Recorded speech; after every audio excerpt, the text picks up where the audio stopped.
محترم سامعین، السلام علیکم ورحمۃ اللہ وبرکاتہ۔ کتاب و سنت کی اشاعت کے عالمی ادارے دارالسلام کی طرف سے آپ کی خدمت میں تخلیق کائنات اور تخلیق آدم علیہ السلام سے لے کر عیسیٰ علیہ السلام تک تمام انبیاء اور قوموں کا تذکرہ قصص الانبیاء پیش کیا جا رہا ہے۔ اب ہم آپ کو سناتے ہیں سیدنا ایوب علیہ السلام کا قصہ۔ ایوب علیہ السلام انبیاء کی جماعت میں سے ایک ہستی ہیں۔ اللہ تعالیٰ نے صبر کے معاملے میں بطور خاص ان کا تذکرہ فرمایا ہے، لوگوں کے لیے ایک مثال اور نمونہ ٹھہرایا ہے۔ آپ کا نسب نامہ یوں ہے: ایوب بن موس بن رازح بن عیس بن اسحاق بن ابراہیم علیہ السلام، یہ سیدنا اسحاق علیہ السلام کی نسل میں سے ہیں۔ ابراہیم علیہ السلام کے دو صاحبزادے تھے، اسماعیل علیہ السلام اور اسحاق علیہ السلام۔ ان کے بعد سب کے سب انبیاء کرام اسحاق علیہ السلام کی نسل سے تھے، سوائے نبی کریم صلی اللہ علیہ وسلم کے۔ آپ اکیلے سیدنا اسماعیل علیہ السلام کی نسل سے ہیں۔ اسحاق علیہ السلام کے بیٹے ہیں یعقوب علیہ السلام۔ انہی یعقوب علیہ السلام کو اسرائیل بھی کہا جاتا ہے۔ اسی نسبت سے بنی اسرائیل کا مطلب ہے یعقوب علیہ السلام کی آل اولاد۔ یعقوب علیہ السلام کے 12 بیٹے تھے۔ ان کے بیٹوں کو اسباط بھی کہتے ہیں۔ ان کا تذکرہ قرآن میں بھی آتا ہے۔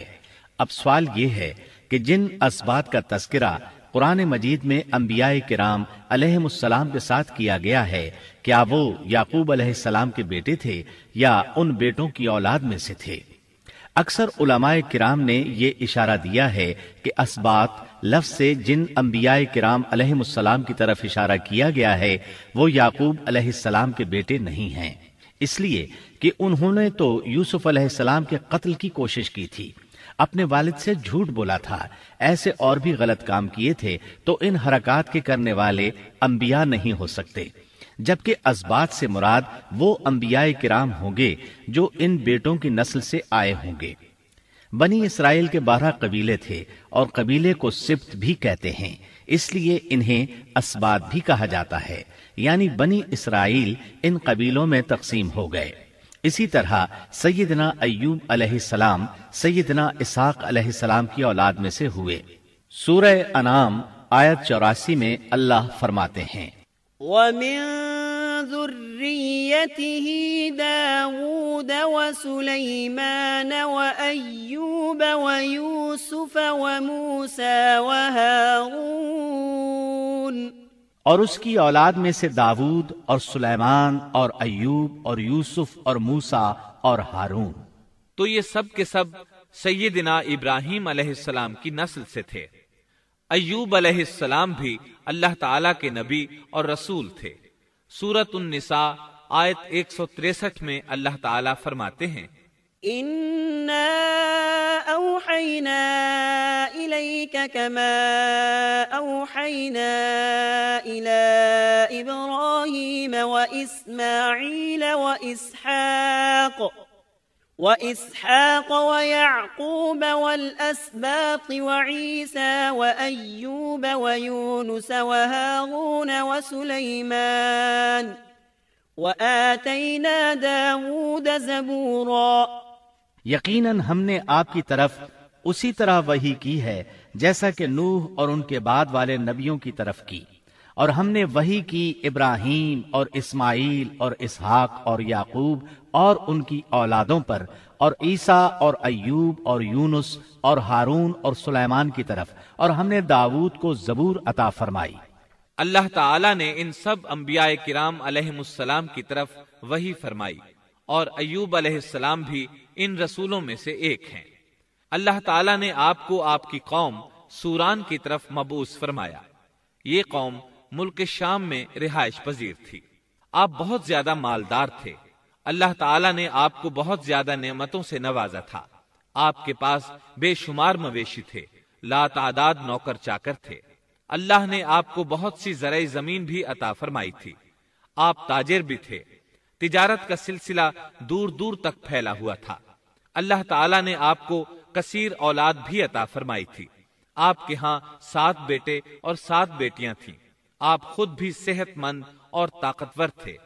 آپ کے اصحاب کی تعداد بھی کافی تھی۔ گویا اللہ تعالیٰ نے آپ کو گوناگون نعمتوں سے نوازا تھا۔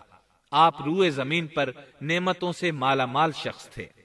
اللہ تعالیٰ نے آپ کو آزمانا چاہا تاکہ بعد میں آنے والے لوگوں کے لیے آپ صبر کی مثال بن جائیں۔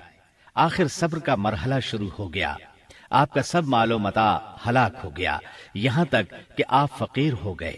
آپ کی زندگی ہی میں آپ کی ساری اولاد اللہ کو پیاری ہو گئی۔ کسی کا ایک بیٹا بھی فوت ہو جائے تو وہ کتنا غمگین ہوتا ہے، متاثر ہوتا ہے۔ سیدنا یعقوب علیہ السلام پر غم کس طرح طاری ہوا، یہاں تک کہ آپ کی آنکھوں کی بینائی تک جاتی رہی۔ مارے غم کے وہ گھل گئے تھے، جبکہ ان کا کوئی بیٹا فوت نہیں ہوا تھا، اور ادھر 7 بیٹے اور 7 بیٹیاں فوت ہو گئے۔ یہی نہیں، تمام مال مویشی ہلاک ہو گئے۔ معاملہ اس پر بھی ختم نہیں ہوا، آپ شدید مرض میں مبتلا ہو گئے۔ بیماری اس قدر شدید تھی کہ آپ چلنے پھرنے سے معذور ہو گئے، اٹھنے کی سکت نہ رہ گئی، یہاں تک کہ آپ کا گوشت گرنے لگا۔ آپ کی آزمائش انتہا کو پہنچ گئی۔ اب آپ کے ساتھی بھی آپ کا ساتھ چھوڑنے لگے۔ انہیں خوف محسوس ہوا کہ کہیں ان کی بیماری انہیں بھی نہ لگ جائے، کہیں یہ کوئی ایسی بیماری نہ ہو جو ایک سے دوسرے کو لگتی ہو۔ اس طرح سوائے 2 کے سب ساتھی آپ کا ساتھ چھوڑ گئے، کوئی آپ کے قریب نہ آتا تھا۔ جو 2 ساتھی ساتھ چھوڑ کر نہیں گئے تھے وہ بھی ذرا دور کھڑے ہو کر بات کرتے تھے۔ آپ کی خدمت کے لیے بس آپ کی بیوی رہ گئیں۔ وہ بہت وفادار بیوی تھی۔ یہ زوجہ محترمہ آپ کی خدمت کرتی، آپ کو کھلاتی پلاتی، آپ کو نہلاتی۔ پھر نوبت یہاں تک پہنچی کہ سارا ہی مال بالکل ختم ہو گیا۔ اب بیوی صاحبہ نے اجرت پر لوگوں کے گھروں میں کام کرنا شروع کیا تاکہ کچھ کما کر لائیں اور خاوند پر خرچ کر سکیں۔ یہ تھے اللہ کے نبی ایوب علیہ السلام۔ اتنی بڑی آزمائش میں پورے اترے۔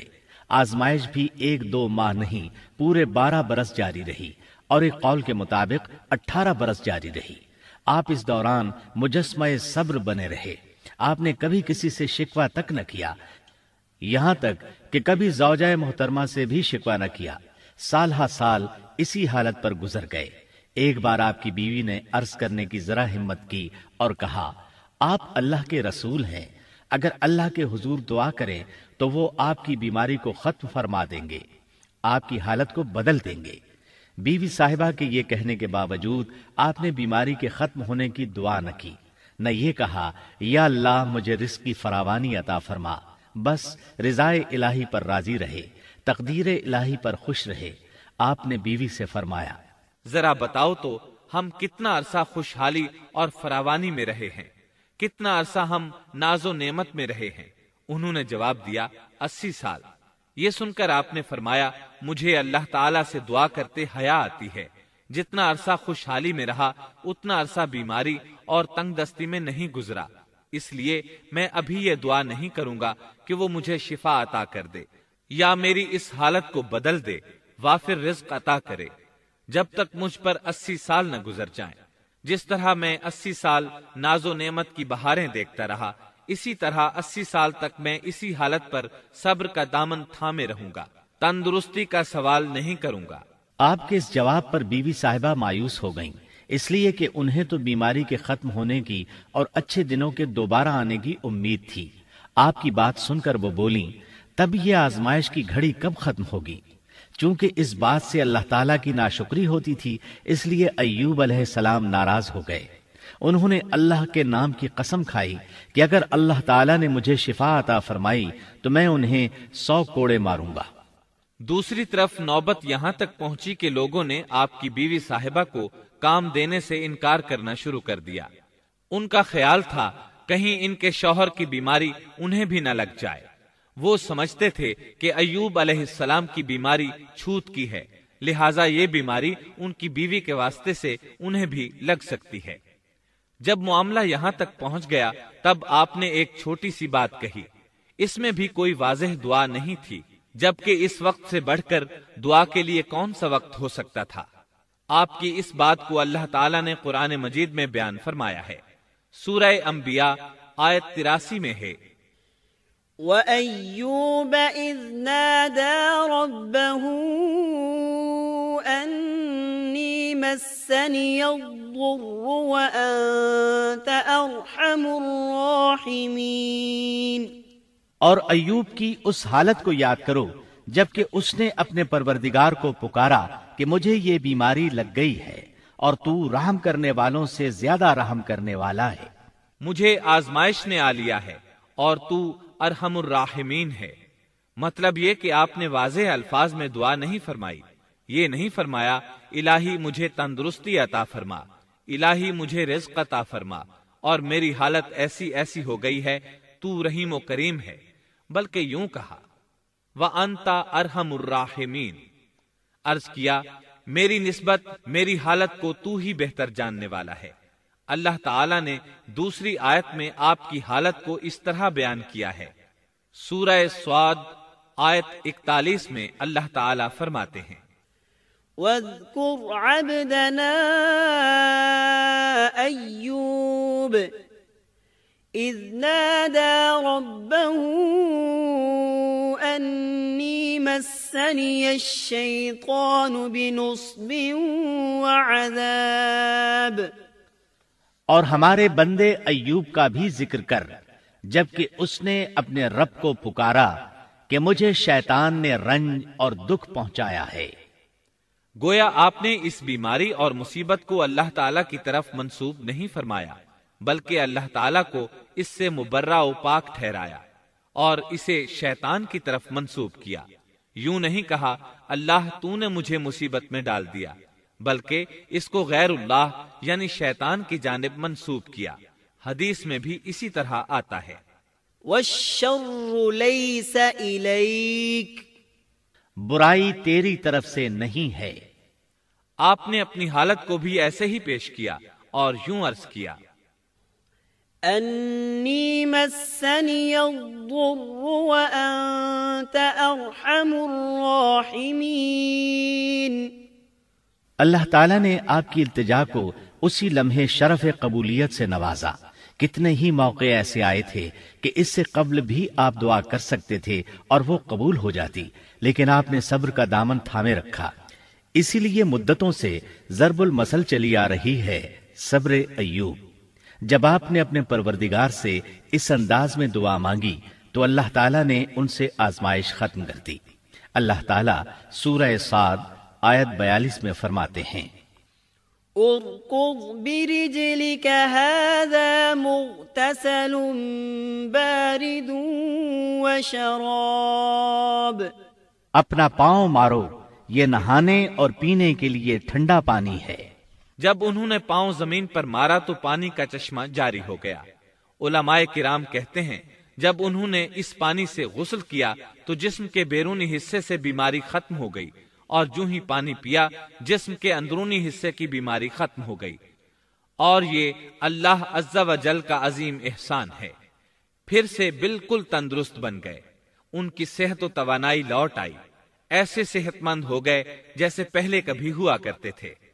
ان کی زوجہ محترمہ باہر سے گھر آئیں تو بالکل نہ پہچان سکیں۔ ان سے پوچھنے لگیں کیا آپ نے اللہ کے نبی میرے خاوند یعنی مرض میں مبتلا شخص کو دیکھا ہے؟ اللہ کی قسم جب میرے خاوند صحت مند تھے تو بالکل آپ جیسے تھے، میں نے آپ سے بڑھ کر ان سے ملتا جلتا آدمی آج تک نہیں دیکھا۔ اس پر ایوب علیہ السلام بولے کیا تم نے مجھے پہچانا نہیں؟ انہوں نے حیران ہو کر پوچھا آپ کون ہیں؟ تب وہ بولے میں ایوب ہوں۔ وہ بولیں سبحان اللہ، اس کا مطلب ہے بیماری ختم ہو گئی، اللہ تعالیٰ کا احسان ہو گیا۔ اس کے بعد اللہ تعالیٰ نے انہیں اہل و عیال کی نعمتیں بھی لوٹا دی، ان کے مویشی بھی انہیں واپس مل گئے۔ سیدنا ابن عباس رضی اللہ عنہما فرماتے ہیں اللہ تعالیٰ نے صرف انہیں ہی اپنے فضل و کرم سے نہیں نوازا بلکہ ان کے ساتھ ان کی اہلیہ کو بھی اپنے خاص فضل و کرم سے نوازا، اس لیے کہ انہوں نے بھی اس عظیم آزمائش میں صبر کیا تھا، عظیم صبر کا مظاہرہ کیا تھا۔ اللہ تعالیٰ نے ان کی جوانی کو بھی لوٹا دیا۔ ان سے سیدنا ایوب علیہ السلام کے ہاں 26 بیٹے بیٹیاں پیدا ہوئے۔ یہ روایت بھی ملتی ہے کہ 26 بیٹے ہی بیٹے تھے۔ بیٹیاں اس کے علاوہ تھیں۔ اللہ تعالیٰ سورہ انبیاء آیت 84 میں فرماتے ہیں وَآتَيْنَاهُ أَهْلَهُ وَمِثْلَهُم مَّعَهُمْ رَحْمَةً مِّنْ عِندِنَا وَذِكْرَىٰ لِلْعَابِدِينَ۔ ہم نے اس کو اہل و عیال عطا فرمائے، بلکہ ان کے ساتھ ویسے ہی اور اپنی خاص مہربانی سے، تاکہ سچے بندوں کے لیے سبب نصیحت ہو۔ مطلب یہ کہ ان کی جوانی واپس کر دی، مال و دولت لوٹا دیا، اور یہ چیزیں انہیں فوراً واپس کر دی تھیں۔ جسمانی صحت بھی واپس فرمائی اور دنیاوی دولت بھی واپس کر دی۔ امام بخاری، امام احمد اور دیگر محدثین نبی کریم صلی اللہ علیہ وسلم سے روایت بیان کرتے ہیں کہ نبی کریم صلی اللہ علیہ وسلم نے فرمایا، جب سیدنا ایوب علیہ السلام غسل فرما رہے تھے تو ان پر ٹڈیوں کی موسلا دھار بارش ہونے لگی۔ یہ ٹڈیاں کیا تھیں؟ وہ سونے کی ٹڈیاں تھیں۔ اللہ تعالیٰ ان کو غسل کے دوران ہی اتارنے لگے۔ ایوب علیہ السلام نے ان کو کپڑے میں جمع کرنا شروع کیا۔ اس پر اللہ تعالیٰ نے فرمایا، اے ایوب، کیا میں نے تجھے مالدار نہیں بنا دیا؟ اس نئے نازل ہونے والے مال سے بے پرواہ نہیں بنا دیا؟ ایوب علیہ السلام نے عرض کیا، جی ہاں میرے پروردگار، لیکن میں آپ کی رحمت اور برکت سے تو بے پرواہ نہیں ہو سکتا۔ بلا یا رب ولكن لا غنى لي عن برکتک۔ ہاں اے رب، لیکن میں تیری برکت سے دور کیسے رہ سکتا ہوں؟ ان کا مال و دولت سب واپس مل گیا، اہل و عیال بھی مل گئے، صحت بھی پلٹ آئی۔ یہ سب اللہ کے خاص فضل و کرم سے تھا اور اس عظیم صبر کے صلے میں تھا جو انہوں نے کیا تھا۔ اللہ تعالیٰ نے ان کی اہلیہ محترمہ پر بھی نرمی فرمائی، جیسا کہ سورہ صاد آیت 44 میں فرماتے ہیں، وَخُذْ بِيَدِكَ ضِغْثًا، اور اپنے ہاتھ میں تنکوں کی ایک جھاڑو پکڑو۔ بالکل باریک تنکوں کی ایک جھاڑو لو، اس میں 100 تنکے ہوں، ان کو اکٹھا کر لو۔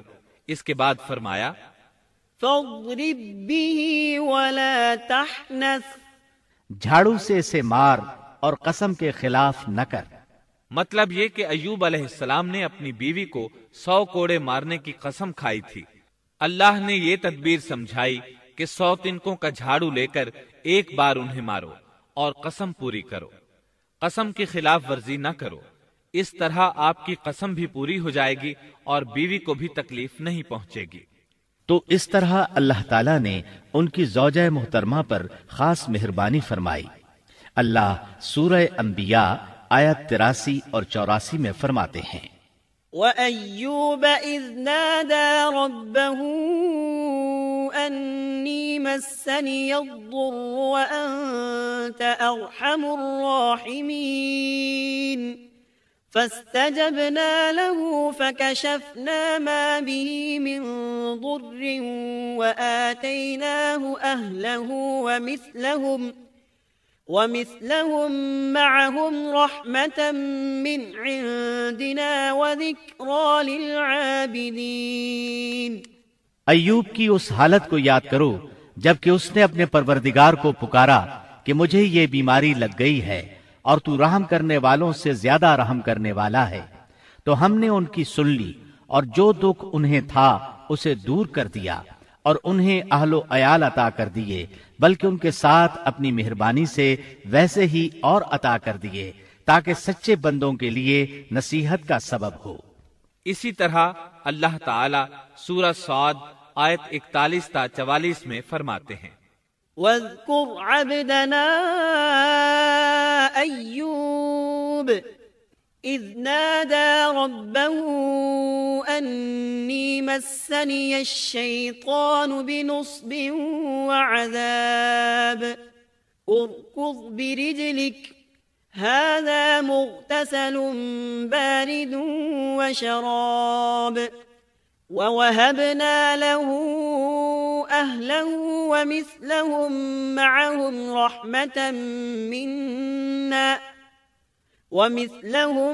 مَّعَهُمْ رَحْمَةً مِّنَّا وَذِكْرَىٰ لِأُولِي الْأَلْبَابِ۔ وَخُذْ بِيَدِكَ ضِغْثًا فَاضْرِب بِّهِ وَلَا تَحْنَثْ إِنَّا وَجَدْنَاهُ صَابِرًا نِعْمَ الْعَبْدُ إِنَّهُ أَوَّابٌ۔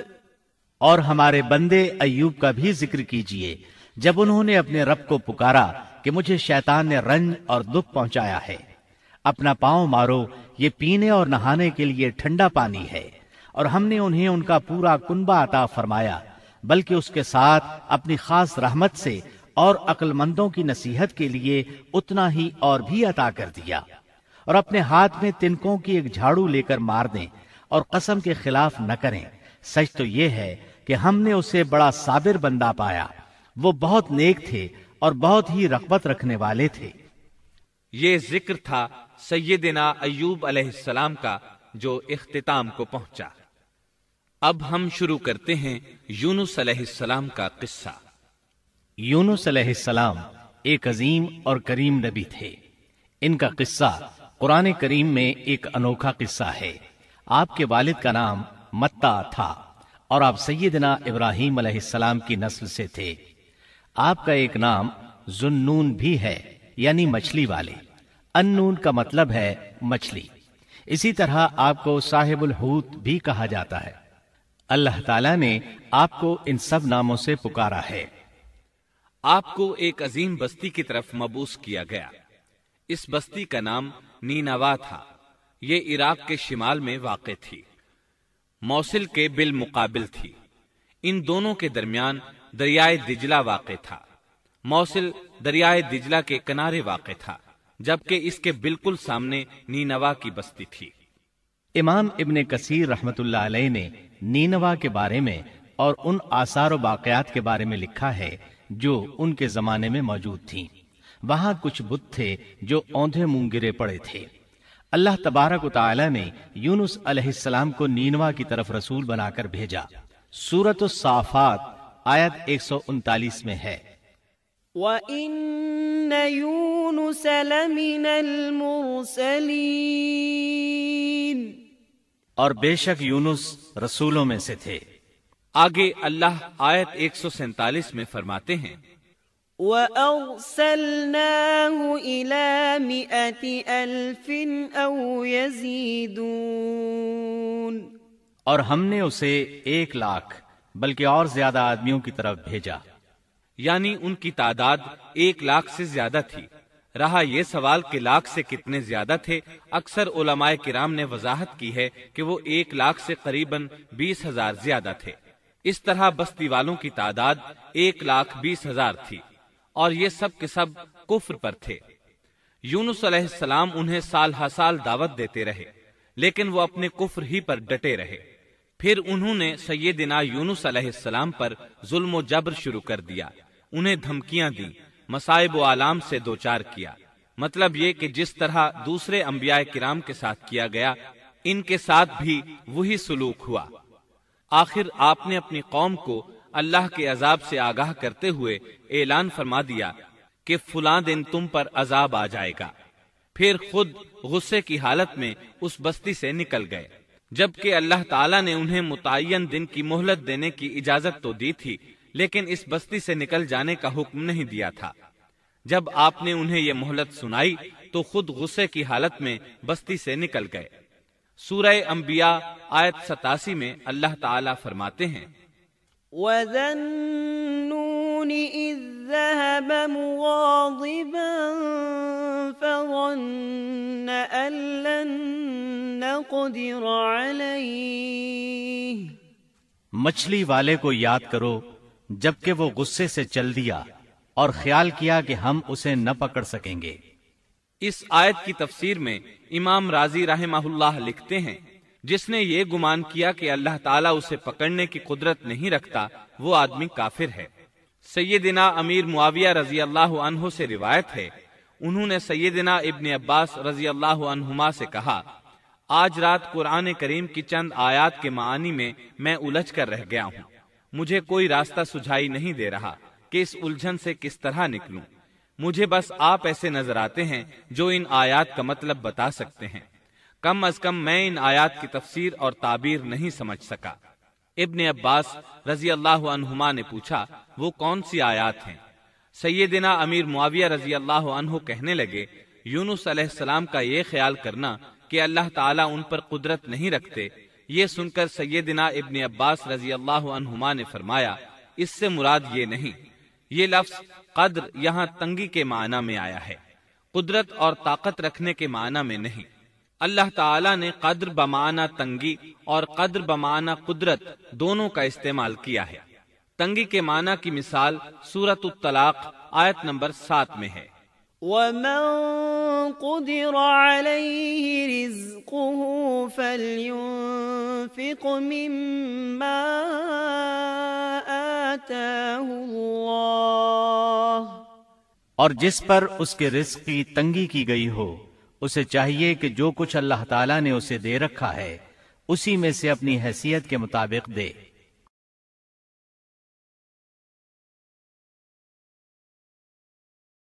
تو اس آیت میں بھی یہی معنی مراد ہے کہ انہوں نے گمان کر لیا ہم ان پر تنگی نہیں کریں گے، یعنی ان کا خیال یہ تھا کہ اگرچہ وہ اللہ تعالیٰ کی اجازت کے بغیر نکل کھڑے ہوئے ہیں پھر بھی اللہ ان پر تنگی نہیں کریں گے، کیونکہ وہ اللہ کے ایک معزز نبی اور رسول ہیں، اور ان کی قوم کے لوگ اللہ کی گرفت اور اس کے عذاب کے مستحق ہیں، انہی پر اللہ کا عذاب نازل ہونے والا ہے۔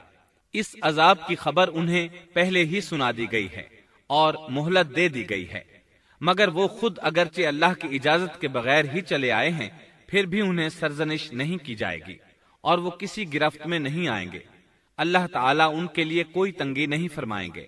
اللہ تعالیٰ سورۃ الانبیاء آیت 87 میں فرماتے ہیں، فَظَنَّ أَن لَّن نَّقْدِرَ عَلَيْهِ،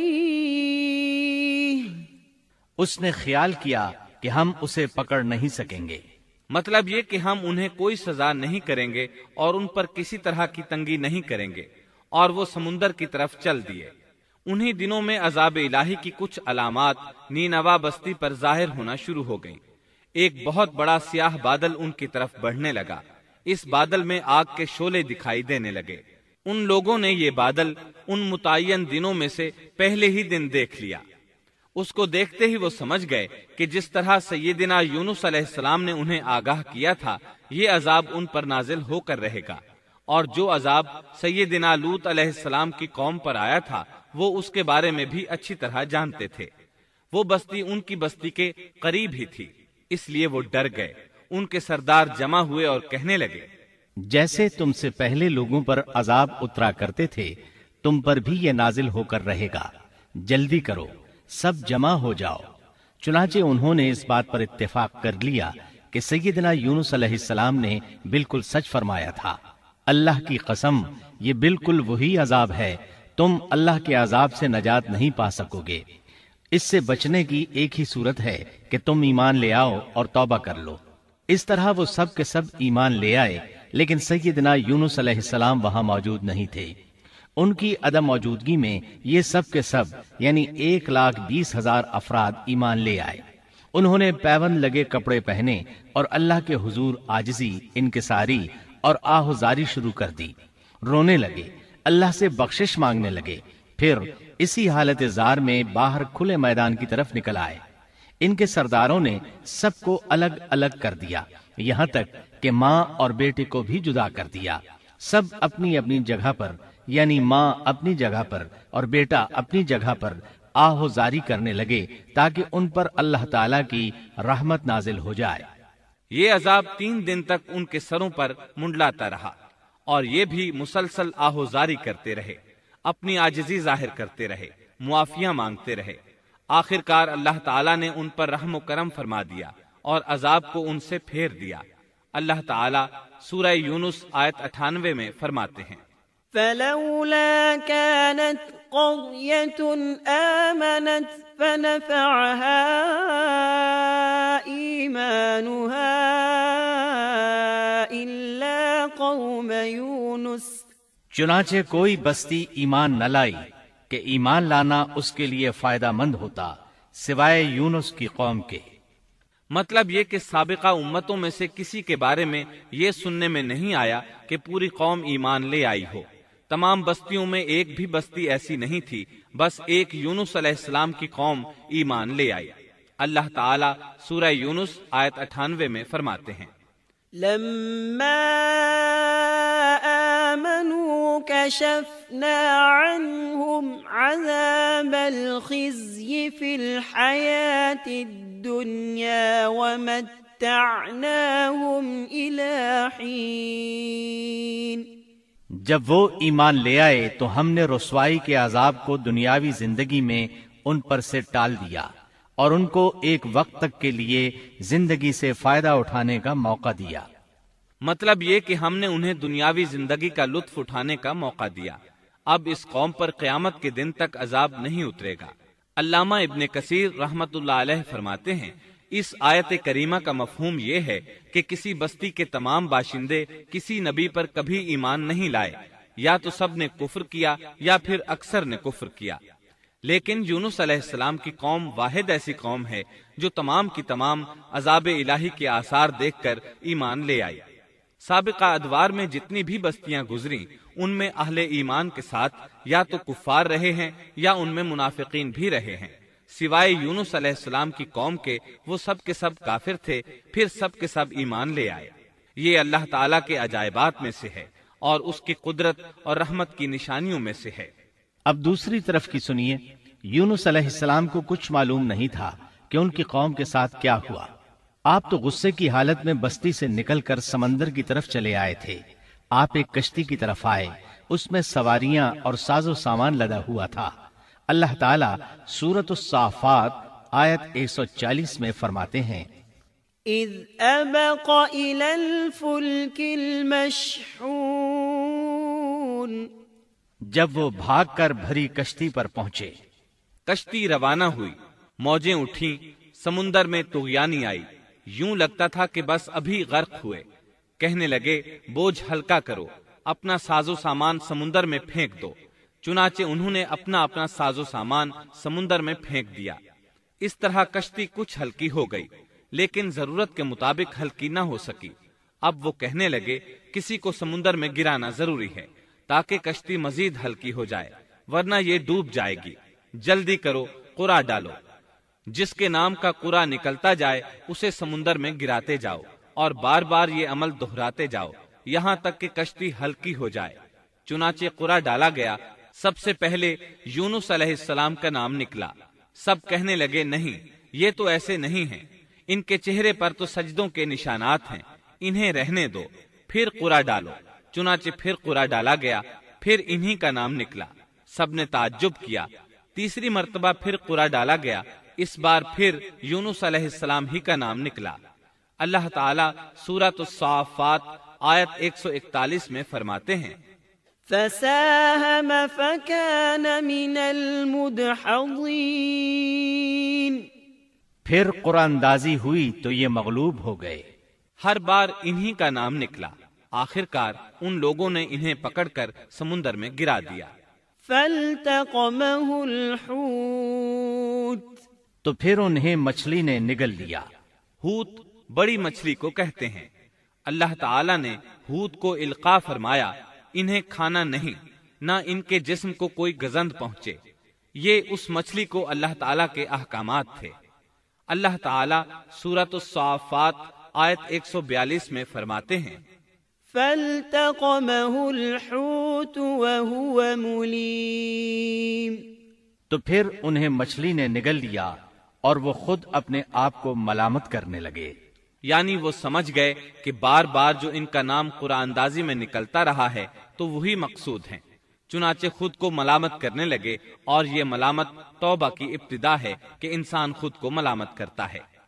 اب یونس علیہ السلام مچھلی کے پیٹ میں تھے۔ اللہ کی قدرت، آپ مچھلی کے پیٹ میں 3 دن تک رہے۔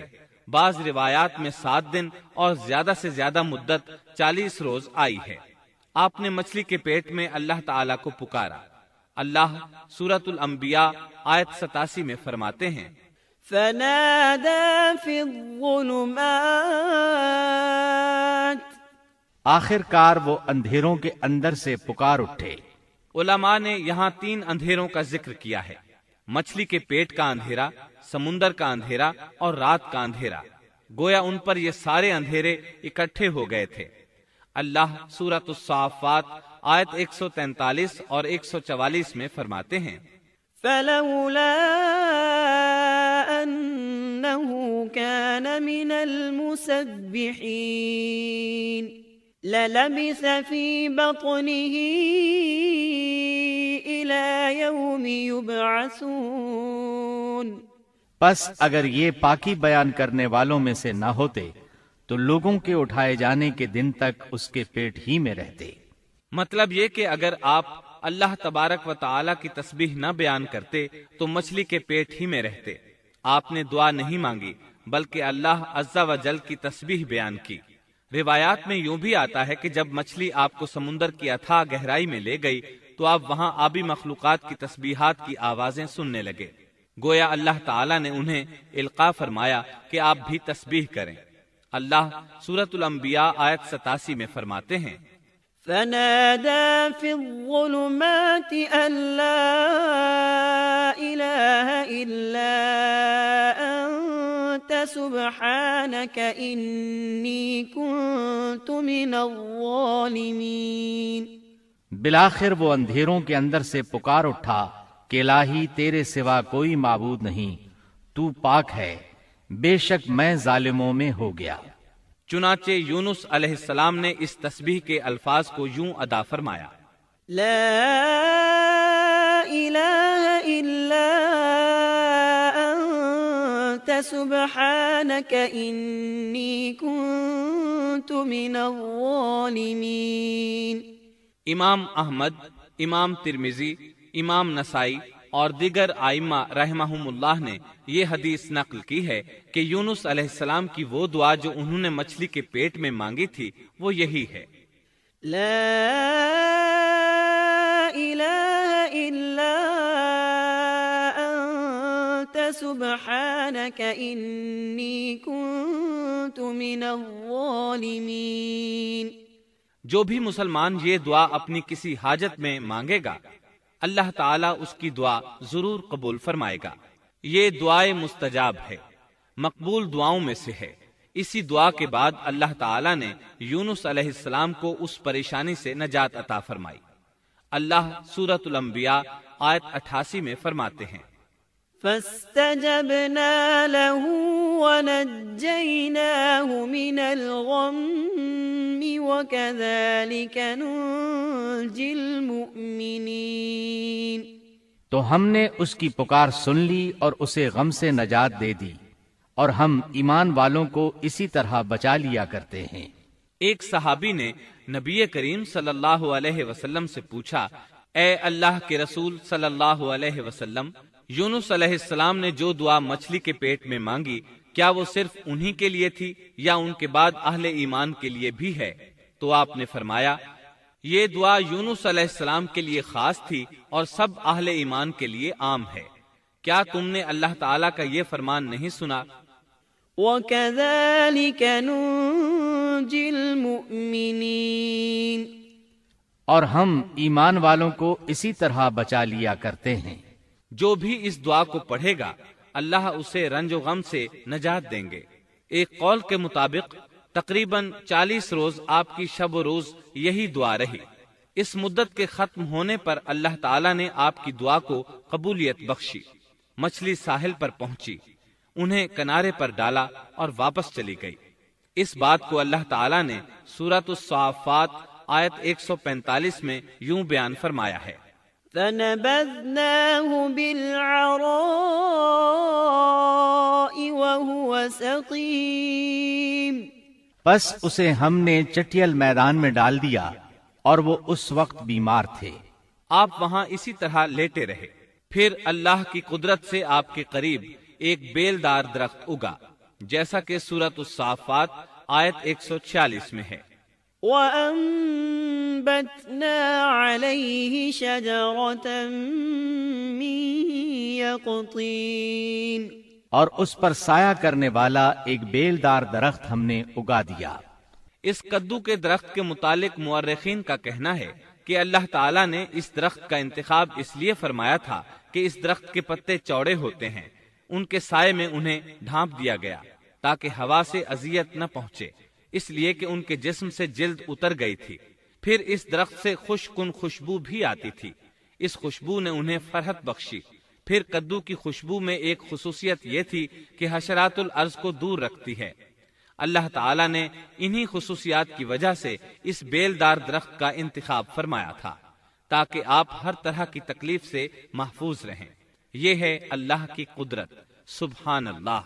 اسی طرح مفسرین یہ بھی کہتے ہیں کہ اللہ تعالیٰ نے ان کے پاس ایک پہاڑی بکری بھیج دی، وہ آپ کے قریب آتی اور آپ کے سر کے اوپر اپنی ٹانگیں پھیلائے کھڑی ہو جاتی، اس طرح اس کے تھن آپ کے منہ میں چلے آتے اور آپ ان سے خواہش کے مطابق دودھ پیتے۔ یہ تھا آپ کا کھانا اور پینا۔ رفتہ رفتہ آپ کی حالت بہتر ہو گئی، توانا اور تندرست ہو گئے، پھر آپ اٹھنے کے قابل ہو گئے، اور یہ سب اللہ تعالیٰ کی مہربانی سے ہوا۔ جب آپ کی صحت لوٹ آئی تو اللہ تعالیٰ نے آپ کو پھر آپ کی قوم کی طرف بھیجا، جیسا کہ سورۃ الصافات آیت 148 میں ہے۔ وَأَرْسَلْنَاهُ إِلَى 100,000 أَوْ يَزِيدُونَ فَآمَنُوا فَمَتَّعْنَاهُمْ إِلَى حِينٍ۔ اور ہم نے اسے 1,00,000 بلکہ اور زیادہ آدمیوں کی طرف بھیجا، پس وہ ایمان لے آئے اور ہم نے انہیں ایک زمانے تک عیش و عشرت دی۔ وہ سب کے سب آپ پر ایمان لے آئے تھے۔ اللہ تعالیٰ نے اس قصے کے ذریعے نبی کریم صلی اللہ علیہ وسلم کو اشارہ فرمایا ہے کہ دعوت دیتے ہوئے اکتانا نہیں۔ اللہ سورۃ القلم آیت 48 میں فرماتے ہیں، وَلَا تَكُن كَصَاحِبِ الْحُوتِ، اور مچھلی والے کی طرح نہ ہو جائیے۔ ان لوگوں کو دعوت حق دیتے رہیے۔ دیکھیے وہ سال ہر سال دعوت دیتے رہے لیکن اکتائے نہیں، ان سے مایوس نہیں ہوئے۔ ان کی پوری بستی میں سے ایک بھی ان پر ایمان نہیں لایا تھا، لیکن جب ان سے مایوس ہو گئے تو انہیں اللہ کے عذاب سے آگاہ کر دیا اور منہ پھیر کر چل دیے تو وہ سب کے سب ایمان لے آئے۔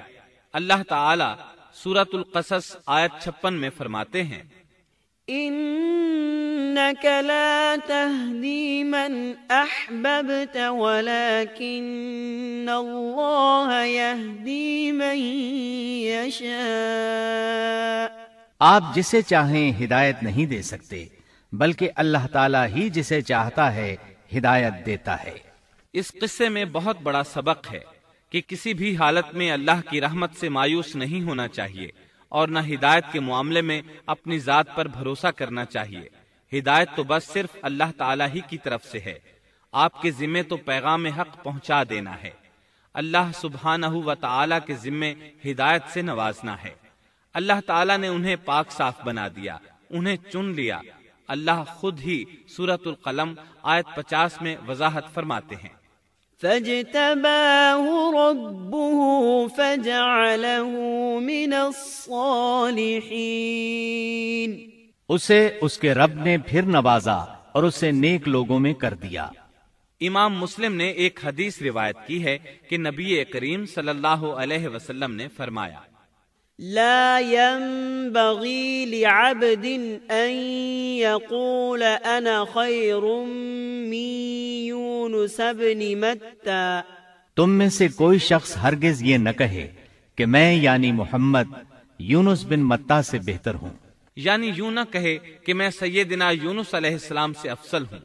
وہ اس طرح کہ وہ تو اپنی قوم کے ایمان لانے سے مایوس ہو گئے تھے اور میں مایوس نہیں ہوں، اس طرح بالکل نہ کہے، کیونکہ بالآخر اللہ تعالیٰ نے آپ کو چن لیا اور برگزیدہ بنا لیا اور صالحین میں داخل کر لیا۔ اس واقعے میں نبی کریم صلی اللہ علیہ وسلم کو جو ہدایت دی گئی ہے اس کا ذکر سورۃ القلم آیت 41 میں آتا ہے، فاصبر لحكم ربك ولا تكن كصاحب الحوت۔ پس تو اپنے رب کے حکم کا صبر سے انتظار کر اور مچھلی والے کی طرح نہ ہو جا۔ مطلب یہ کہ یونس علیہ السلام کی مانند نہ ہو جائیے جو اپنی قوم کے ایمان لانے سے مایوس ہو گئے تھے۔ یقیناً دین کی دعوت اور حق کے پرچار میں یہ بہت عظیم سبق ہے کہ داعی اللہ کو کبھی مایوس نہیں ہونا چاہیے۔ یونس علیہ السلام کا قصہ ختم ہوا اور اب ہم آپ کو سناتے ہیں ذوالکفل علیہ السلام کا قصہ۔ قرآن عزیز میں ذوالکفل علیہ السلام کا ذکر 2 سورتوں یعنی سورۃ الانبیاء اور سورہ صاد میں آیا ہے، لیکن دونوں سورتوں میں صرف نام مذکور ہے، مختصر و مفصل کسی قسم کے حالات کا کوئی تذکرہ نہیں ہے۔ سورۃ الانبیاء آیت 85 اور 86 میں اللہ تعالیٰ فرماتے ہیں وَإِسْمَاعِيلَ وَإِدْرِيسَ وَذَا الْكِفْلِ كُلٌّ مِّنَ الصَّابِرِينَ وَأَدْخَلْنَاهُ فِي رَحْمَتِنَا إِنَّهُم مِّنَ الصَّالِحِينَ۔ اور اسماعیل اور ادریس اور ذوالکفل یہ سب صابر لوگ تھے، ہم نے انہیں اپنی رحمت میں داخل کر لیا، یہ سب لوگ نیک تھے۔ اللہ تعالیٰ سورہ صاد آیت 48 میں فرماتے ہیں وَاذْكُرْ إِسْمَاعِيلَ وَالْيَسَعَ وَذَا الْكِفْلِ وَكُلٌّ مِّنَ الْأَخْيَارِ۔ اسماعیل، یسع اور ذوالکفل کا بھی ذکر کر دیجئے، یہ سب بہترین لوگ تھے۔ ذوالکفل علیہ السلام کے متعلق جس طرح قرآن مجید نے نام کے سوا کچھ ذکر نہیں فرمایا، اسی طرح نبی اکرم صلی اللہ علیہ وسلم سے بھی ان کے متعلق کچھ منقول نہیں ہے، لہٰذا قرآن و حدیث کی روشنی میں اس سے زیادہ کچھ نہیں کہا جا سکتا کہ ذوالکفل علیہ السلام اللہ کے برگزیدہ نبی اور پیغمبر تھے اور کسی قوم کی ہدایت کے لیے مبعوث ہوئے تھے۔ قرآن و سنت میں اس سے زیادہ سکوت ہے۔ باقی رہا سیر و تواریخ میں ان کا ذکر، تو کافی تفتیش و جستجو کے بعد بھی ہمیں اس سلسلے میں ایسی ٹھوس معلومات نہیں مل سکی جن کے ذریعے سے ذوالکفل علیہ السلام کے حالات و واقعات پر مزید روشنی پڑ سکے، چنانچہ تورات بھی خاموش ہے اور اسلامی تاریخ بھی۔ البتہ ابن جریر رحمت اللہ علیہ نے مشہور مفسر تابعی مجاہد رحمت اللہ علیہ سے ان کے متعلق ایک قصہ نقل کیا ہے۔ اسی طرح امام ابن ابی حاتم نے اسی قصے کے قریب کچھ آثار عبداللہ بن عباس اور ابو موسیٰ اشعری رضی اللہ عنہم سے نقل فرمائے ہیں۔ یہ طویل روایات ہیں۔ ان میں ہے کہ ابن عباس اور ابو موسیٰ اشعری رضی اللہ عنہم فرماتے ہیں کہ ذوالکفل نبی نہیں تھے، بلکہ وہ ایک نیک اور صالح آدمی تھے، لیکن ایک تو یہ روایات سند کے اعتبار سے ضعیف ہیں، دوسرا یہ کہ ابن عباس اور ابو موسیٰ رضی اللہ عنہم جیسے جلیل القدر صحابہ اور مجاہد رحمت اللہ علیہ جیسے عظیم تابعی سے یہ ناممکن ہے کہ وہ ذوالکفل علیہ السلام کے متعلق یہ فرمائیں کہ وہ نبی نہیں بلکہ ایک نیک مرد تھے۔ شاہ عبد القادر رحمت اللہ علیہ کا موقف ہے کہ ذوالکفل ایوب علیہ السلام کے بیٹے تھے اور انہوں نے اللہ کی خاطر کسی آدمی کی ضمانت دی تھی جس کی پاداش میں ان کو کئی برس قید کی تکالیف برداشت کرنا پڑی۔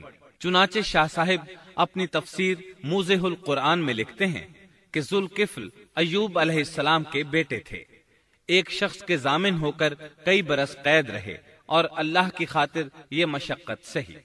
موجودہ دور کے بعض مفسرین کا خیال ہے کہ ذوالکفل حزقیل علیہ السلام کا لقب ہے۔ ایک دوسرے مفسر کی عجیب و غریب رائے یہ ہے کہ ذوالکفل گوتم بدھ کا لقب ہے، کیونکہ اس کے دارالسلطنت کا نام کپل تھا، جس کا معرب کفل ہے، اور عربی میں ذو صاحب اور مالک کے لیے آتا ہے، اور صاحب مال کے لیے ذو مال اور مالک شہر کے لیے ذو بلد کے الفاظ کثرت سے استعمال ہوتے ہیں، لہذا یہاں بھی کپل کے مالک و بادشاہ کو ذوالکفل کہا گیا ہے۔ اس مفسر نے یہ بھی دعویٰ کیا ہے کہ گوتم بدھ کی اصل تعلیم توحید اور حقیقی اسلام ہی کی تعلیم تھی، مگر اس کی موجودہ صورت دوسرے ادیان کی طرح محرف اور مسخ شدہ ہے، لیکن یہ اقوال قیاس و آراء سے زیادہ تاریخی حیثیت سے کوئی وقت نہیں رکھتے۔ ہم اس تعصب کے قائل نہیں ہیں کہ اگر صحیح تاریخ سے یہ ثابت ہو جائے کہ قرآن نے جن انبیاء کے صرف نام ذکر کیے ہیں ان کا مصداق فلاں برگزیدہ ہستی ہے، اور اس کا انکار صرف اس لیے کر دیا جائے کہ اس سے پہلے چونکہ ایسی بات کسی نے نہیں کہی اس لیے یہ قابل رد ہے۔ یقیناً ہم اس حقیقت کو تسلیم کرتے ہیں کہ تاریخی حقائق کی جستجو کا باب بند نہیں ہوا، اور آئے دن نئی نئی تحقیقات سامنے آ رہی ہیں اور جدید انکشافات ہو رہے ہیں۔ بلکہ ان کے ذریعے قرآن مجید اور احادیث رسول کے بیان کردہ واقعات کی تصدیق ہوتی چلی جا رہی ہے۔ ملحد و بے دین لوگ ان کا انکار اس لیے کرتے اور کرتے آ رہے ہیں کہ تاریخ اور فلسفہ ان کا ساتھ نہیں دیتے، لیکن اگر قرآن کریم کی بیان کردہ کسی ہستی کے متعلق مزید انکشافات روشنی میں آئیں تو ہمارے لیے انکار کا باعث نہیں بلکہ مخالفین پر مزید حجت اور دلیل ہیں۔ لیکن اس حقیقت کے اقرار کے باوجود اس سے یہ بھی لازم نہیں آتا کہ کسی واقعے کے متعلق کوئی شخص اگر محض اپنے وہم و گمان اور قیاس و انداز سے بے دلیل کوئی بات کر دے تو ضرور اس کو مان لیا جائے۔ چنانچہ ذوالکفل علیہ السلام کو گوتم بدھ قرار دینا ابھی تک اس سے زیادہ کوئی حیثیت نہیں رکھتا۔ ہمارے لیے دنیا کے مختلف گوشوں میں اللہ کے فرستادہ نبیوں پر ایمان لانے کے لیے قرآن کی وہ تینوں دفعات کافی ہیں جو دین اسلام کا امتیازی وصف ہیں۔ سورۃ الفاتر آیت 24 میں اللہ تعالیٰ فرماتے ہیں، وَإِن مِّنْ أُمَّةٍ إِلَّا خَلَا فِيهَا نَذِيرٌ، اور کوئی امت ایسی نہیں ہوئی جس میں کوئی ڈر سنانے والا نہ گزرا ہو۔ سورۃ المومن آیت 78 میں اللہ تعالیٰ فرماتے ہیں، مِّنْهُم مَّن قَصَصْنَا عَلَيْكَ وَمِنْهُم مَّن لَّمْ نَقْصُصْ عَلَيْكَ، بعض انبیاء کے واقعات ہم آپ کو بیان کر چکے ہیں اور ان میں سے بعض کے قصے تو ہم نے آپ کو بیان ہی نہیں کیے۔ سورۃ البقرہ آیت 136 میں اللہ تعالیٰ فرماتے ہیں، لا نفرق بین احد من رسله، ہم رسولوں میں سے کسی کے درمیان فرق نہیں کرتے۔ اس لیے ایک مومن کا یہ عقیدہ ہونا چاہیے کہ ہم اللہ کے انبیاء میں سے کسی نبی کے درمیان کوئی فرق نہیں کرتے، یعنی تمام انبیاء پر ایمان لاتے ہیں۔ اس صاف اور واضح عقیدے کے بعد اگر ہمارے سامنے کسی ملک اور کسی خطے کے انبیاء اور رسول کے واقعات نہیں بھی آئے تو اس کے اسباب و وجوہات اور ہیں، لیکن جہاں تک ان پر ایمان لانے کا تعلق ہے وہ اختصار سے بھی کافی ہے، اور ان کی تفصیلات سے آگاہی ہماری رشد و ہدایت کے مقاصد یعنی اللہ پر ایمان اور نیک اعمال کے لیے ضروری نہیں ہے، خصوصاً جبکہ اللہ تعالیٰ نے ہم پر یہ حقیقت بھی قرآن مجید میں واضح کر دی ہے کہ نبی اکرم صلی اللہ علیہ وسلم خاتم النبیین ہیں اور تمام سچے ادیان کی صحیح اور حقیقی تعلیم کی تصدیق کر کے ان کو بلند درجات کے درجہ کمال تک پہنچانے والے ہیں، جیسا کہ سورۃ المائدہ آیت 3 میں اللہ تعالیٰ فرماتے ہیں، اليوم اکملت لکم دینکم واتممت علیکم نعمتی ورضیت لکم الاسلام دینا، آج میں نے تمہارے لیے دین کو کامل کر دیا اور تم پر اپنا انعام بھرپور کر دیا اور تمہارے لیے اسلام کے دین ہونے پر رضامند ہو گیا۔ خلاصہ کلام یہ کہ ہمیں یہ تسلیم ہے کہ ہندوستان میں بھی اللہ کے سچے نبی اور پیغمبر مبعوث ہوئے، بلکہ سیرت نگاروں کی روایات کے مطابق ابو البشر آدم علیہ السلام اسی ہندوستان کے کسی گوشے میں اتارے گئے، لیکن جب تک قرآن و حدیث کی صراحت یا تاریخ کے صحیح دلائل و براہین سے یہ ثابت نہ ہو جائے کہ ذوالکفل گوتم بدھ کا لقب ہے، محض قیاس و آراء کی بنا پر ہم اس کو تسلیم نہیں کرتے، کیونکہ جس طرح کسی نبی کو نہ ماننا کفر کی راہ ہے، اسی طرح کسی غیر نبی کو نبی تسلیم کرنا بھی باطل ہے۔ شعیب علیہ السلام بھی ایک عظیم نبی تھے۔ آپ یونس علیہ السلام سے پہلے یا بعد میں تشریف لائے۔ مفسرین اور مورخین کے اقوال اس بارے میں مختلف ہیں۔ آپ عربی النسل ہیں اور مدین بن مدیان بن ابراہیم علیہ السلام کی طرف منسوب ہیں۔ آپ جس شہر میں مبعوث ہوئے اس کا نام مدین تھا، یا پھر یہ اس قبیلے کا نام تھا جو اس بستی میں آباد تھا۔ مدین کا یہ شہر مشہور شہر معان کے قریب ہی تھا، آج کل یہ اردن میں ہے۔ معان قوم لوط کے بحیرہ کے قریب تھا۔ بحیرہ کی حقیقت یہ ہے کہ جب اللہ تعالیٰ نے جبریل علیہ السلام کو حکم دیا کہ لوط علیہ السلام کی قوم پر تباہی نازل کریں، اس بستی کو اوپر اٹھا کر اوندھا گرا دیں، انہوں نے اس بستی کو تہوبالا کر دیا، تہس نہس کر دیا، تو اس بستی کو بحیرہ کہا جانے لگا، یعنی لوط علیہ السلام کی بستی کے کھنڈرات۔ یہ بحیرہ بحر مردار کے قریب ہی واقع ہے۔ سیدنا شعیب علیہ السلام کی قوم ایک کافر اور تاجر قوم تھی، بتوں کی پوجا کرتی تھی اور ڈاکے ڈالتی تھی۔ یہ لوگ تجارتی راستوں پر کھڑے ہو جاتے، تجارتی قافلوں کو اس طرح لوٹتے تھے کہ ہر قافلے سے جبرن 10واں حصہ وصول کر لیتے تھے۔ خود بھی ملاوٹ، ہیرا پھیری اور دھوکہ بازی کے ماہر تھے۔ ملاوٹ تو گویا ان کی گھٹی میں پڑی تھی۔ تمام انبیاء کرام علیہم السلام کی ذمہ داری ہوتی ہے کہ لوگوں کو خالص اللہ کی عبادت کی طرف بلائیں، درست اعمال اور صحیح عقائد کی طرف ان کی رہنمائی کریں۔ اس کے ساتھ یہ بھی ان کی ذمہ داری ہوتی ہے کہ اہم معاشرتی، اقتصادی اور سیاسی امور کی بھی رہنمائی کریں۔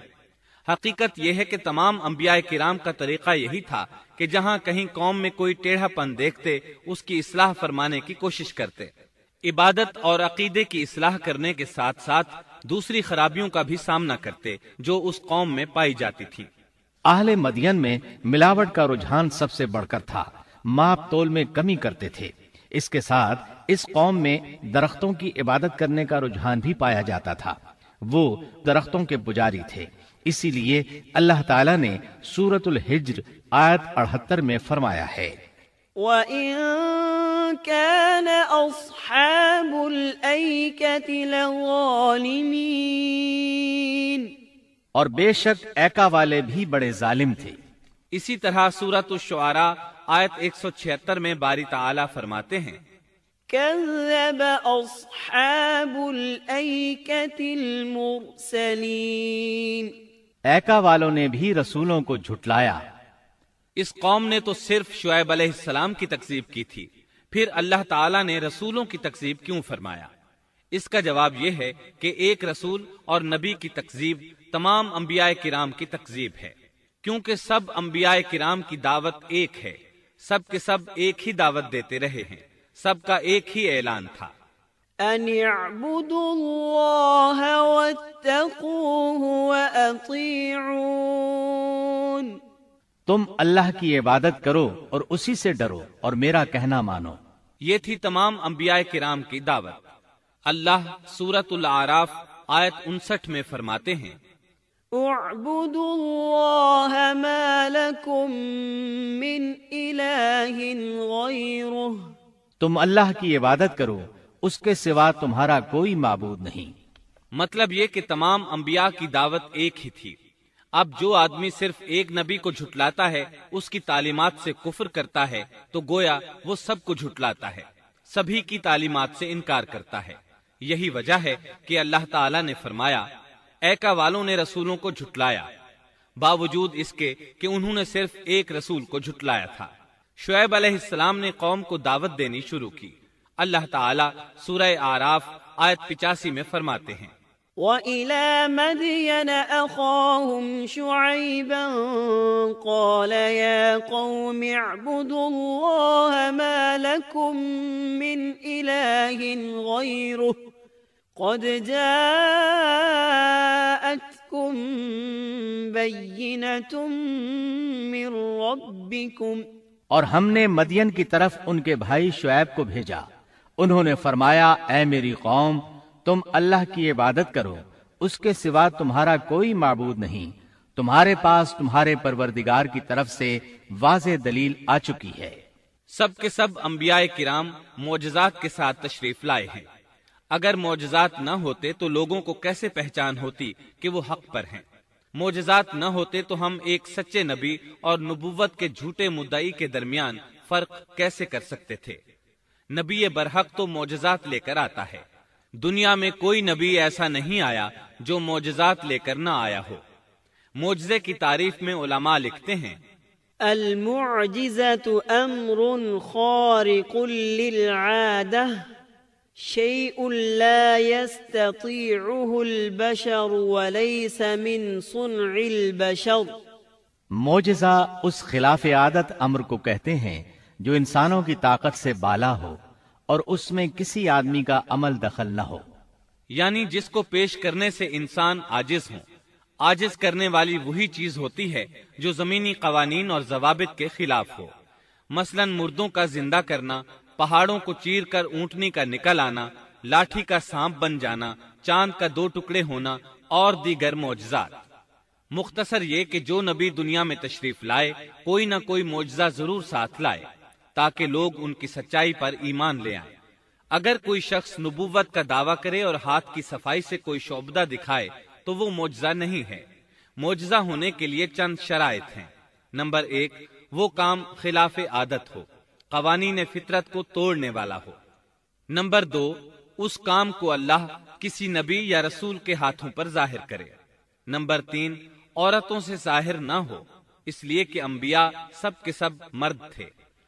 اللہ تعالیٰ سورہ یوسف آیت 109 میں فرماتے ہیں، وَمَا أَرْسَلْنَا مِن قَبْلِكَ إِلَّا رِجَالًا۔ آپ سے پہلے ہم نے جتنے رسول بھیجے سب مرد ہی تھے۔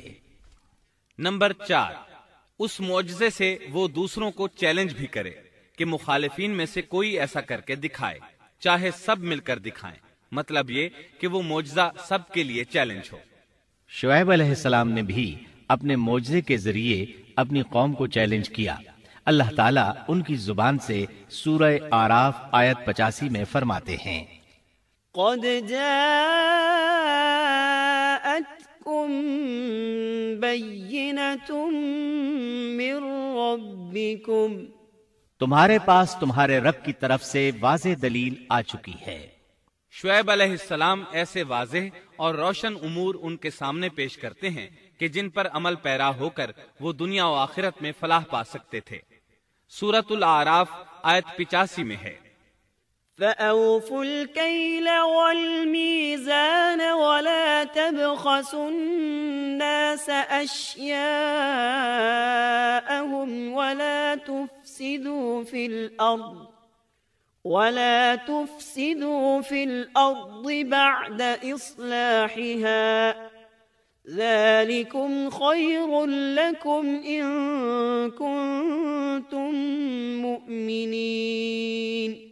بس تم ناپ تول پورا کیا کرو اور لوگوں کو ان کی چیزیں کم کر کے مت دو، اور روئے زمین میں اس کے بعد کہ اس کی درستی کر دی گئی فساد مت پھیلاؤ، یہ تمہارے لیے فائدہ مند ہے اگر تم تصدیق کرو۔ اللہ تعالیٰ سورۃ الاعراف آیت 86 میں فرماتے ہیں، وَلَا تَقْعُدُوا بِكُلِّ صِرَاطٍ تُوعِدُونَ، اور تم سڑکوں پر اس غرض سے مت بیٹھا کرو کہ اللہ پر ایمان لانے والوں کو دھمکیاں دو۔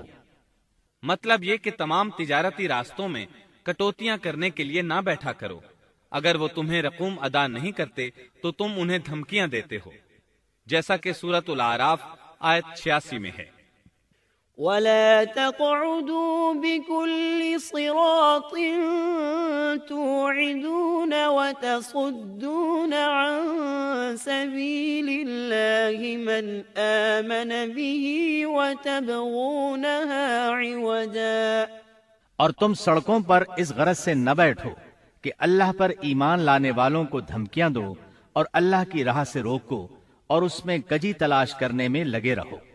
اللہ تعالیٰ سورۃ الاعراف آیت 86 میں فرماتے ہیں، وَاذْكُرُوا إِذْ كُنتُمْ قَلِيلًا فَكَثَّرَكُمْ، اور اس حالت کو یاد کرو جبکہ تم کم تھے پھر اللہ نے تمہیں زیادہ کر دیا۔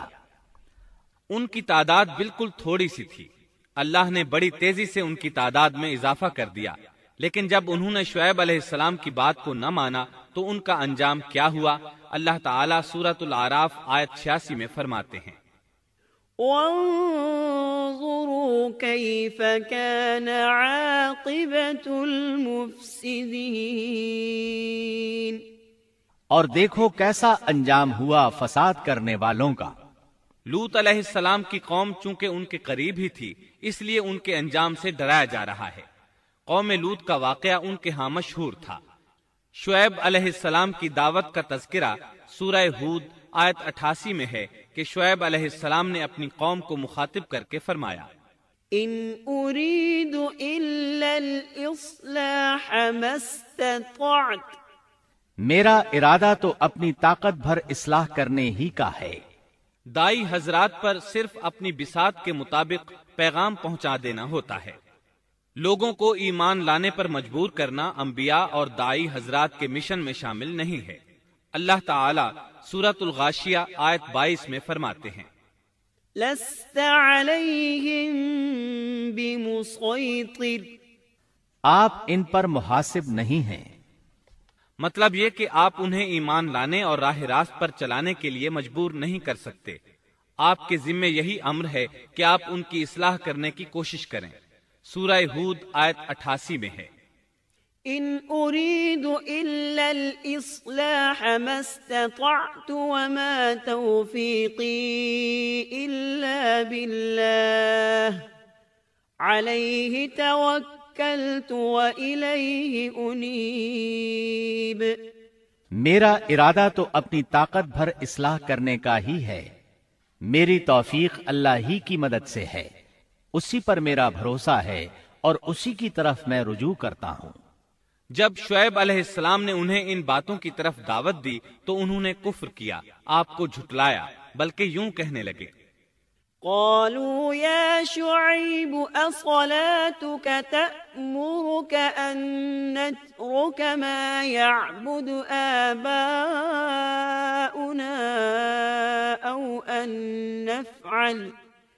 أو أن نفعل في أموالنا ما نشاء۔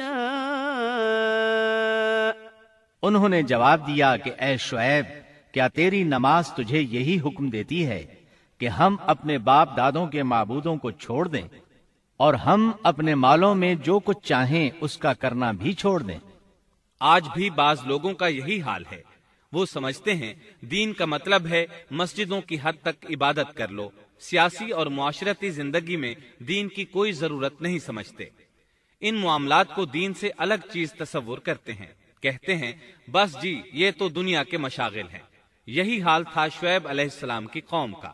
سورہ ہود آیت 87 کے آخر میں ہے، انک لانت الحلیم الرشید، تو تو بڑا ہی باوقار اور نیک چلن آدمی ہے۔ مطلب یہ کہ انہوں نے مذاق کے انداز میں ان سے کہا، تو بڑا عقل مند ہے، کیوں ناراض ہوتا ہے؟ سیدنا ابن عباس رضی اللہ عنہما سے روایت ہے کہ وہ یہ بات ان سے مذاق کے انداز میں کہتے تھے، ان کی تعریف نہیں کرتے تھے۔ پھر شعیب علیہ السلام نے ان الفاظ میں سمجھایا، وَيَا قَوْمِ لَا يَجْرِمَنَّكُمْ شِقَاقِي أَن يُصِيبَكُم مِّثْلُ مَا أَصَابَ قَوْمَ نُوحٍ أَوْ قَوْمَ هُودٍ أَوْ قَوْمَ صَالِحٍ وَمَا قَوْمُ لُوطٍ مِّنكُم بِبَعِيدٍ۔ اور اے میری قوم، میرے خلاف ضد تمہارے لیے اس بات کا باعث نہ ہو جائے کہ تمہیں بھی ویسا ہی معاملہ پیش آ جائے جیسا قوم نوح یا قوم ہود یا قوم صالح کو پیش آ چکا ہے، اور قوم لوط تو تم سے کچھ دور نہیں۔ مطلب یہ تھا کہ قوم لوط تو تمہارے بالکل نزدیک تھی، ان پر آنے والے عذاب سے تو تم خود اچھی طرح خبردار ہو، جانتے ہو ان کے ساتھ کیا سلوک ہو چکا ہے۔ پھر آپ نے فرمایا، وَاسْتَغْفِرُوا رَبَّكُمْ ثُمَّ تُوبُوا إِلَيْهِ إِنَّ رَبِّي رَحِيمٌ وَدُودٌ۔ تم اپنے رب سے استغفار کرو اور اس کی طرف توجہ کرو، یقین مانو کہ میرا رب بڑی مہربانی والا اور بہت محبت کرنے والا ہے۔ جب وہ اپنی ضد پر اڑے رہے تو شعیب علیہ السلام نے یوں فرمایا، تو ذرا ٹھہر جاؤ یہاں تک کہ ہمارے درمیان اللہ فیصلہ کیے دیتا ہے، اور وہ سب فیصلہ کرنے والوں سے بہتر ہے۔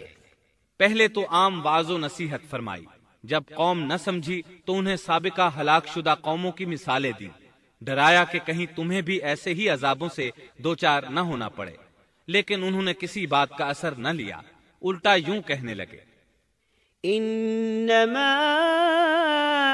انت من المسحرین ما انت إلا بشر مثلنا وإن نظنك لمن الكاذبين فأسقط علينا كسفا من السماء إن كنت من الصادقين۔ تو ان میں سے ہے جن پر جادو کر دیا جاتا ہے، اور تو ہم ہی جیسا ایک انسان ہے، اور ہم تو تجھے جھوٹ بولنے والوں میں سے ہی خیال کرتے ہیں۔ اگر تو سچے لوگوں میں سے ہے تو ہم پر آسمان کا کوئی ٹکڑا گرا دے۔ مطلب یہ کہ آخر کار یہ لوگ پہلے لوگوں یعنی عاد اور سمود کے نقش قدم پر چلنے لگے۔ ان کے انبیاء انہیں حق کی طرف بلاتے رہے، وہ انکار کرتے رہے، آخر ان پر اللہ کے عذاب اترے۔ ایسے ہی یہ لوگ بھی شعیب علیہ السلام کو دھمکیاں دینے لگے، ان کے مقابلے پر اتر آئے۔ سورۃ الاعراف آیت 88 میں ہے کہ شعیب علیہ السلام کی قوم کے کافر سرداروں نے ان سے کہا، قال الملأ الذين استكبروا من قومه لنخرجنك يا شعيب والذين آمنوا معك من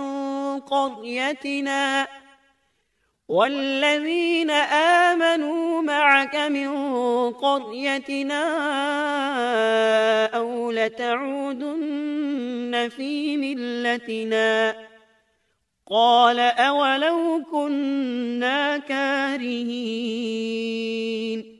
ان کی قوم کے متکبر سرداروں نے کہا، اے شعیب، ہم آپ کو اور جو آپ کے ہمراہ ایمان والے ہیں انہیں اپنی بستی سے نکال دیں گے، یا یہ کہ تم ہمارے مذہب میں پھر آ جاؤ۔ شعیب نے جواب دیا، کیا ہم تمہارے مذہب میں آ جائیں؟ گو ہم اس کو مکروہ ہی سمجھتے ہوں۔ قوم کے سردار تکبر کرتے ہوئے مزید کہنے لگے کہ اگر تو اپنی دعوت پر اڑا رہا تو ہم تجھے مدین سے نکال دیں گے۔ جواب میں شعیب علیہ السلام نے کہا، اگر عذاب سے بچنا ہے تو میری بات مان لو۔ انہوں نے نہ صرف آپ کی بات ماننے سے انکار کر دیا بلکہ ان کا مذاق بھی اڑانے لگے۔ اس کا ذکر سورہ ہود آیت 91 میں آیا ہے۔ قالوا يا شعيب ما نفقه كثيرا مما تقول۔ انہوں نے کہا، اے شعیب، تیری اکثر باتیں تو ہماری سمجھ ہی میں نہیں آتی۔ شعیب علیہ السلام نے انہیں پھر سمجھایا تو وہ بولے، قالوا يا شعيب ما نفقه كثيرا مما تقول وإنا لنراك فينا ضعيفا ولولا رهطك لرجمناك وما أنت علينا بعزيز۔ اے شعیب، تیری اکثر باتیں تو ہماری سمجھ ہی میں نہیں آتی، اور ہم تو تجھے اپنے اندر بہت کمزور پاتے ہیں۔ اگر تیرے قبیلے کا خیال نہ ہوتا تو ہم تجھے سنسار کر دیتے، اور ہم پر تمہارا دباؤ تو ہے ہی نہیں۔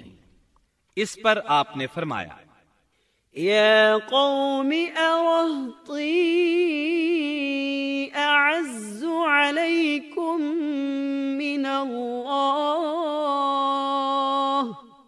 اے میری قوم کے لوگو، کیا تمہارے نزدیک میرے قبیلے کے لوگ اللہ سے بھی زیادہ عزت والے ہیں؟ مطلب یہ کہ تم میری قوم قبیلے سے تو ڈرتے ہو لیکن اللہ تعالیٰ کا تمہیں کچھ بھی ڈر نہیں۔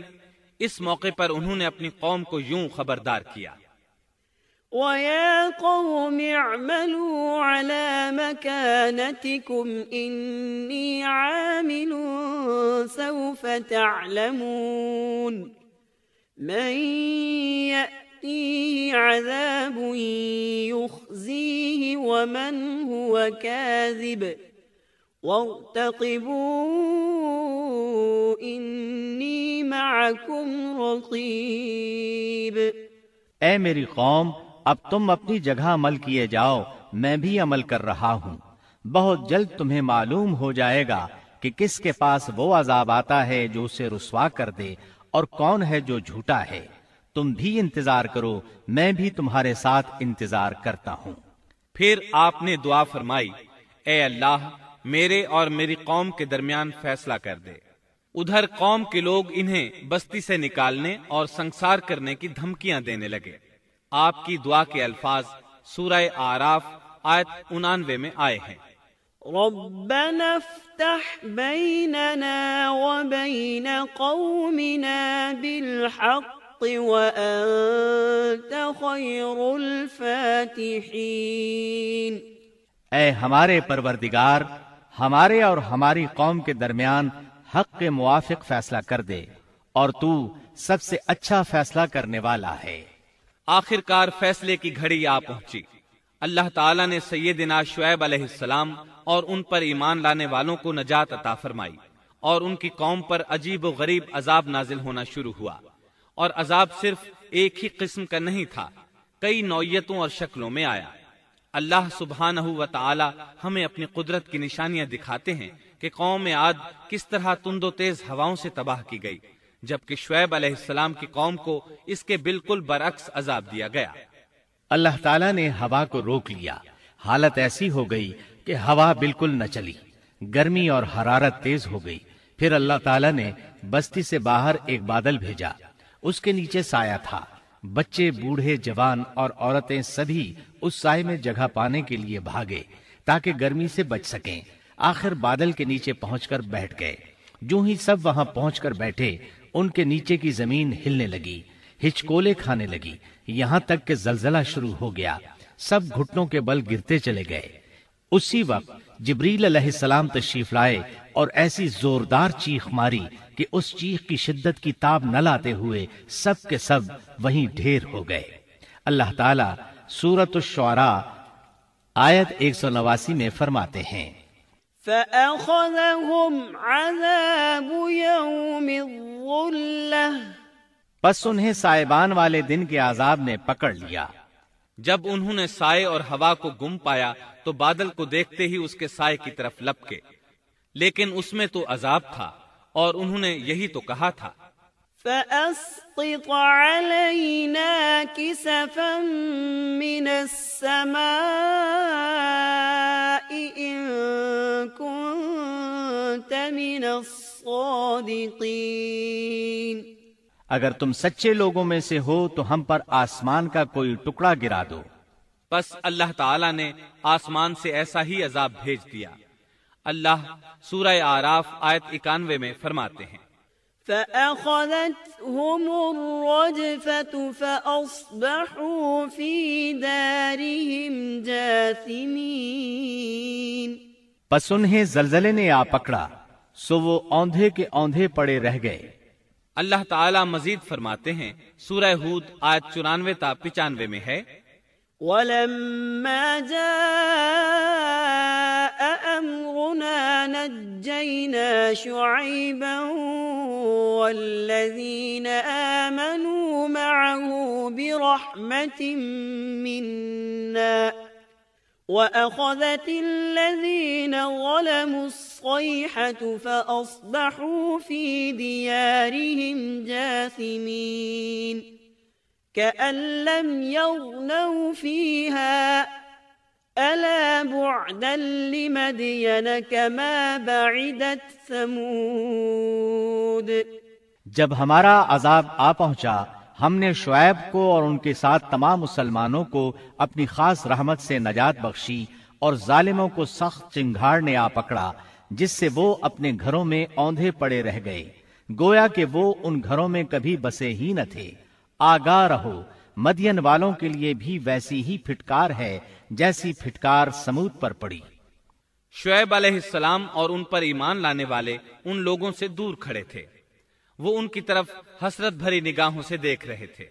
سورہ آراف آیت 93 میں ارشاد ربانی ہے، فَتَوَلَّى عَنْهُمْ وَقَالَ يَا قَوْمِ لَقَدْ أَبْلَغْتُكُمْ رِسَالَاتِ رَبِّي وَنَصَحْتُ لَكُمْ فَكَيْفَ آسَىٰ عَلَىٰ قَوْمٍ كَافِرِينَ۔ اس وقت شعیب ان سے منہ موڑ کر چلے اور فرمانے لگے، اے میری قوم، میں نے تمہیں اپنے پروردگار کے احکام پہنچا دیے اور میں نے تمہاری خیر خواہی کی، پھر میں ان کافر لوگوں پر کیوں رنج کروں؟ اس کے بعد وہ دوبارہ مدین کی طرف لوٹ آئے۔ کیونکہ مدین شہر تو باقی رہ گیا تھا، صرف اہل مدین ہی تباہ ہوئے تھے۔ بعد میں لوگ آہستہ آہستہ مدین میں آ کر آباد ہونے لگے۔ مدین شہر پھر سے آباد ہو گیا، اس کی رونقیں لوٹ آئیں۔ اب مدین کے اکثر باشندے مسلمان تھے، وہ مسلمان جو شعیب علیہ السلام کے ساتھ تھے۔ وہ اور دوسرے علاقوں سے آنے والے کفار اب اس شہر کے باشندے تھے، اور یہی وہ مدین شہر تھا جس میں سیدنا موسیٰ علیہ السلام تشریف لائے تھے۔ شعیب علیہ السلام کا قصہ اپنے اختتام کو پہنچا۔ اب ہم آپ کو اصحاب القریہ کا قصہ سنائیں گے۔ اصحاب القریہ کا قصہ اللہ تعالی نے سورہ یاسین میں بیان فرمایا ہے۔ اللہ تعالی اس سورہ کی آیت 13 میں فرماتے ہیں، واضرب لهم مثلا أصحاب القرية إذ جاءها المرسلون، اور آپ ان کے سامنے ایک مثال یعنی ایک بستی والوں کا قصہ بیان کیجئے جبکہ اس بستی میں کئی رسول آئے۔ اکثر مفسرین کے قول کے مطابق یہ بستی انطاکیہ ہے۔ یہ ملک شام کے شمال میں ترکی کے قریب واقع ہے۔ اس بستی میں اللہ تعالیٰ کے رسول تشریف لائے، جیسا کہ سورہ یاسین آیت 14 میں ہے۔ اذ ارسلنا الیہم اثنین، جب ہم نے ان کے پاس 2 رسولوں کو بھیجا۔ ایک ہی وقت میں 2 نبی دونوں دعوت پیش کرتے ہیں، لیکن ہوا کیا؟ اللہ فرماتے ہیں، فَكَذَّبُوهُمَا فَعَزَّزْنَا بِثَالِثٍ فَقَالُوا إِنَّا إِلَيْكُمْ مُرْسَلُونَ۔ سو ان لوگوں نے اول دونوں کو جھٹلایا، پھر ہم نے تیسرے سے تائید کی، سو ان تینوں نے کہا کہ ہم تمہارے پاس بھیجے گئے ہیں۔ مطلب یہ کہ 3 نبی بیک وقت انہیں اللہ کا پیغام سناتے رہے۔ ایک قول کے مطابق ان تینوں کے نام صادق، صدوق اور شلوم تھے۔ واللہ عالم۔ انہوں نے اپنی قوم کو توحید کی دعوت دینی شروع کی، انہیں ڈرانا شروع کیا اور یہ اعلان بھی کیا، وَمَا عَلَيْنَا إِلَّا الْبَلَاغُ الْمُبِينُ۔ ہمارے ذمے تو صرف واضح